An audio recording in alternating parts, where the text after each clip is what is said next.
Hey everyone, RemanX here, and it is time to update you on my guide and selection for ISO. And we're going to go through a couple of quick disclaimers. First is I value Skirmisher very highly because of the value that Focus has in the endgame content with the higher resistance. Second is I do typically think that Raider is better damage and is more reliable damage than Striker, with very few circumstances that it may be better. I did scale raids higher for ISO selections, and if the team didn't really become viable, and you know, I don't want to see you putting ISO blue on them, I didn't make any recommendations at all. But we'll go through that in a little bit. But today's video has been sponsored by Age of Z Origins. It's an awesome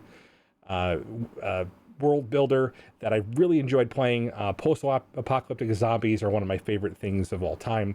And so now a word from today's sponsor. Age of Z Origins is unlike any other world builder I've ever played. It is a zombie post-apocalyptic world that you're reclaiming and starting to build from scratch, and you can build your cybernetic armies to face the futuristic threats that only a post-apocalyptic world can bring to you. The zombies have been hard at work changing their structure, becoming more and more advanced, and you get to interact as you reclaim the world from this zombie threat. So it is unlike any game I played in this genre. Not only do you get the ability to command troops, command an army, build an army of your own zombies and giant creatures from below, you can play tower defense, which is an awesome mode that showcases your own ingenuity. It's a game within a game, and there are several which we'll touch upon later on that are absolutely amazing. And I will tell you right now,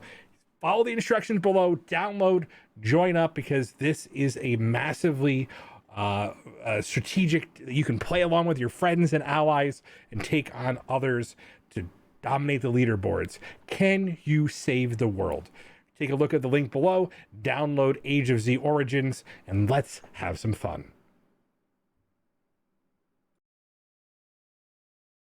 And so we're going to go through some of the recommendations. So first things first, I am in Doom 3. That allows me to get some of this feedback, Doom 2.3. And so we'll go through some of these teams really quickly. You'll see that we'll start at the top here. You'll see like aimed, I don't have a recommendation because I don't think necessarily that you're going to need to put blue on them. If they were something that I saw like high value in Doom 2.3, or even, you know, taking them into the end game, I would probably make a better list on them.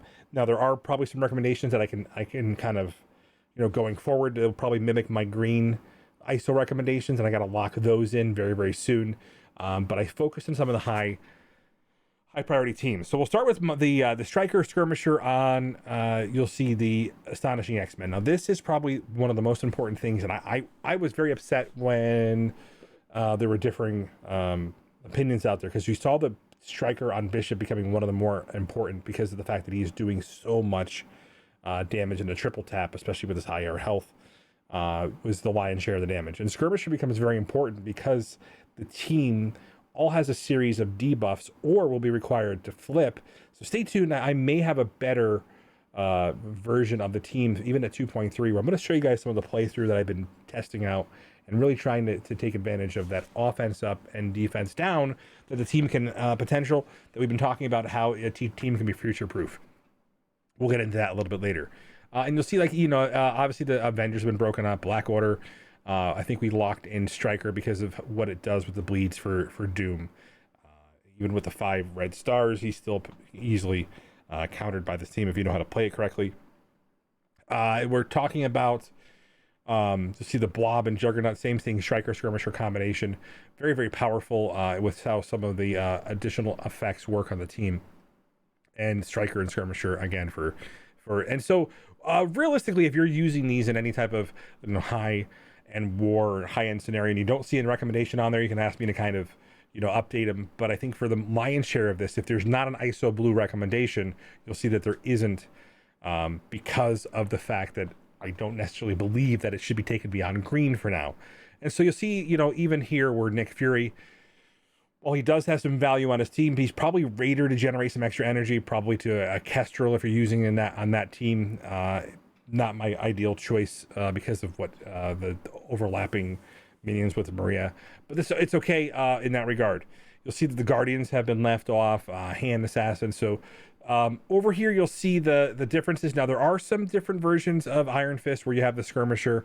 The problem is I don't think it's as effective against Weapon X. It was really kind of cool against when you were fighting against Infinity Watch to potentially get one of those death proofs off and lay waste to one of the opponents. It was a probably 1 in 5 chance that you could start removing some of the more important buffs on characters and just erase them from the earth. But it's just not enough Infinity Watch being used against them for me to justify that. And I think this gives them a little bit more survivability with the extra bleeds coming from Weapon X. That being said, you'll see that the Striker Skirmisher again for this, although we did talk about this, we talked about these for being able to land more debuffs. If Infinity Watch is your primary counter for Heroes for Hire, you're probably going to want multiple Skirmishers in the team to make sure things happen more frequently, especially since the addition of Shang-Chi increased the resistances for both Colleen Wing and Misty Knight because of the fact that they were getting the extra charged. So you'll see all of these in that regard. Again, with Mystique and Strife, I mean, there are some options on there. The team's been largely split up. You probably are using Emma in a more of a control aspect. You'll see a lot of the end game people don't even have that on defense. But if you still are, the old green recommendations are probably still very, very valid. And then I still love her as a striker. I'm probably the only person in the world who loves her as a striker, but I find that her clearing and flipping is often enough to get through some of the hardest defenses in the game. And so you'll see the Cloak, Dagger, Deathpool combination, the Skirmisher, Raider, Striker. And the main reason, some notes on there is we have seen some people using Cloak to get the extra turn rewind for the extra defense down. I personally like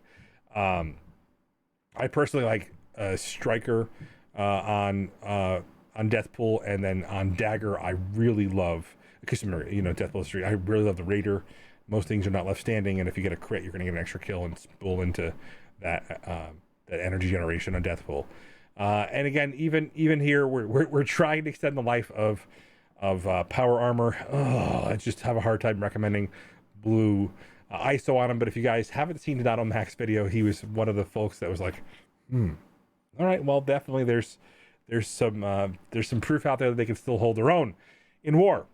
So we definitely have the Pim Tech. Again, people still use them. I think the Striker Skirmisher with the Raider still does the most damage potential and has the most a chance for headaches. And then we talked about Hydra, endgame level of war. I don't know that we even use them all together. Sometimes we have a flex character, which is Red Skull. And so there are a lot of pieces to that puzzle. Then obviously the Secret Avengers, I show you guys on stream why I like the Skirmisher. Empowering that Striker for Sharon Carter is valuable. You're able to control Silver Surfer to the point where he doesn't get a turn, and you're actually able to build up cooldowns, which is very, very important. And then we talked about the turn order and why this works in Shadowland, and this is still my recommended ISOs. Because the characters that need to do the extra damage are doing so. And then Doc Ock, still viable. We talked about Healer and Skirmisher for the end game 2.3 raids. And then we talked about just how Red Guardian is being utilized on some of the counters. If you are using him to ability block Doom on some of them, then you're going to want a Skirmisher, because he doesn't have a lot of high base focus, even though he may get offense up. It is much more helpful to have him with the extra Skirmisher. You'll see this happen. So my web warriors are here. I have a video that basically showcases them in action with this in both the test server and some of the hybrid teams. The hybrid teams, I try to lean into what I think they were going to work later on, and I kind of designed it specifically with how the turn order works. They can change it up if they create a really, really fast character and we see Spider-Man going first. I think it's going to probably offset a little bit, but I really feel like this is the best option to kind of make sure you get behind the taunt so you can spread the debuffs, extend the right set of debuffs that you want to, and potentially get some of those annoying defense downs off of targets with removal with the extra Skirmisher if it does happen to get resisted. all of these things are in consideration. We did some testing on Minerva. I guess the question is, we really might be changing some of them to Fortifier. I need some additional testing on that, and it might have to be the only way to keep them alive, because if you guys don't know, in 2.3, Minerva gets sneezed on and disappears off the map. She only really survives with the combination of Shuri, which is, okay, but it isn't really going to be the ideal situation to bring them up. So that's one of the concerns we have, is some of these characters have fallen off by quite a bit. And then, when Psylocke gets your additional team, which we may or may not see soon, and then we saw the Wakanda with there's still some characters used outside of that meta. And then Weapon X, I really love the Striker Skirmisher. I know that there's all different ways to do it, especially we talked about if your Skirmisher, if your Omega Red is the highest damage, you can make him a Skirmisher and just ability block Misty Knight. That may be the best way to play the team overall. And then just moving forward, you can just deal with the teams. But if you get stuck behind that taunt, it can be a problem if you're punching up too big. This gives you a little edge when you're punching up. And then you'll see the Raider Striker Skirmisher on here. Again, this is where I got a little bit of pushback this week because of the fact that there's a lot of people out there who are saying these are different. They recommend different ISOs, but I tested them, quite a big deal. And so you might see some things that aren't there. So we did lock in Baron Zemo as a Skirmisher and possibly a Raider if you are still using him with X Factor. But one that you're going to be like, well, Rem, why aren't you have a recommendation on here? I have to figure out what team the Ravagers counter. And because I don't know that, and I'm still working on that from the test center, I'm hesitant to make that choice here. And we're still trying to lock in X-Force we're trying to figure out where we're using them across the board. So something, if you guys want to help me and say, Rem, I use X-Force here, then I can probably help with some ISO selection based on that. But right now, they're kind of in a weird spot. I kind of want to always kind of leave them in something that would be like future proof. So I've got to think about some of the ways to get around with some of their weaknesses. Do they get stuck behind an auto taunt? Do they get, is there potential that they run out of their offense up too quickly because you're not killing fast enough? Are they killing too fast and NTW or an X-23 sped up too much? So a lot of these factor into this, and I do want to try to capture some more scenarios where I'm using them regularly. But they're over a year old, and they're just falling out of the reliable metas, although saving them for, the last team is a really good way to make sure you win close wars. Wink, wink, nudge, nudge. But that's something we can talk about later. Anyway, guys, I hope you guys enjoy these tools. You got both links for both the sponsored content and for the tier list in the comments below. Catch you guys soon. Love you much.